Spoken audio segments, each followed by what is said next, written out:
Magandang araw at maligayang Pasko sa lahat. Welcome po ulit dito sa atin channel ang Biyahe y Komida. Maraming salamat sa lahat ng nag-subscribe, indeed. Punta tayo sa atin topic. Pokwang, inaming may apo na sa panganay na anak na si May Subong. Pokwang, hindi nagalit nang malamang buntis si May kahit hindi pa kasal. Ipinagtapat ni Pokwang na may 4-year-old grandson na siya sa kanyang panganay na anak na si May Subong. Isiniwalat ito ng kapuso comedian sa guesting nila ni May sa Fast Talk with Boy Abunda nitong araw ng Pasko, December 25, 2024. Garbiel ang pangalan ng apo ni Pokwang. Kusang loob ng galing kay Pokwang ang impormasyong ito dahil sa kanyang katuwirang hindi naman artista si May na 28 years old na ngayon. Pag-amin ni Pokwang, lola ako at isa na naman itong blessing. May 4 na taong gulang ako, super cute. Another blessing ng buhay ko. Another reason na ipagdasal ko ang sarili ko na humaba pa ang buhay ko para makita ko ang paglaki.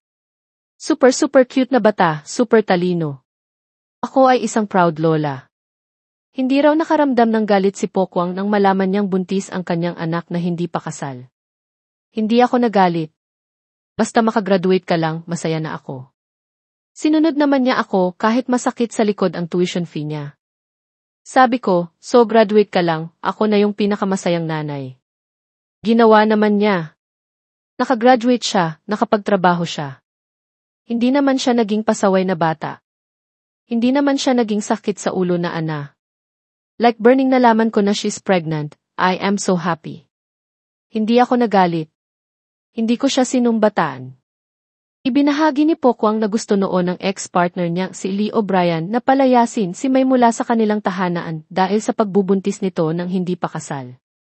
24 years old na si mahinang isilang nito ang anak. Lahat niya, in fact, yung isa pa ang gusto siyang palayasin. Bakit mo palalayasin? Anak ko yan pandemic, mas kailangan ako ng anak ko. Bakit mo papaalisin ang anak ko? Ngayon niya ako kailangan and it's pandemic, saan pupunta yung bata? Kamakailan lamang nalaman ni May ang masakit na katotohanan dahil, ayon sa kanya, pinoprotektahan pa noon ni Pokwang si Lee. Kwento ni May, yung gusto po akong palayasin ng ex niya sa house, cause he got pregnant without getting married. Gusto niya akong lumabas ng bahay. From between me and him, parang ako yung mas may karapatan na nasa bahay. Hindi siya kung tutuusin. Nagulat daw si May sa ipinagtapat sa kanya ni Pokwang. Lately ko na lang nalaman this year. Siguro para hindi na rin ako magtanim ng sama ng loob towards him. So, that time, pinoprotektahan pa rin ni Mama yung ex niya para magkaroon ng maayos na relationship.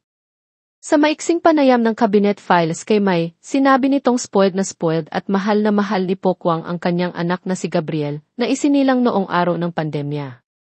Bukod kay May, may isa pang anak si Pokwang si Imalia, na bunga ng pagmamahala nila ng estranged partner niyang si Lee O'Brien. At yan ang ating latest showbiz chika update for today. Huwag kalimutan mag-subscribe. Click the notification bell for more showbiz chika updates. Like and share the video at suportahan po ang ating Facebook page. Maraming salamat sa lahat ng nag-subscribe, indeed. Magandang buhay sa lahat, paalam.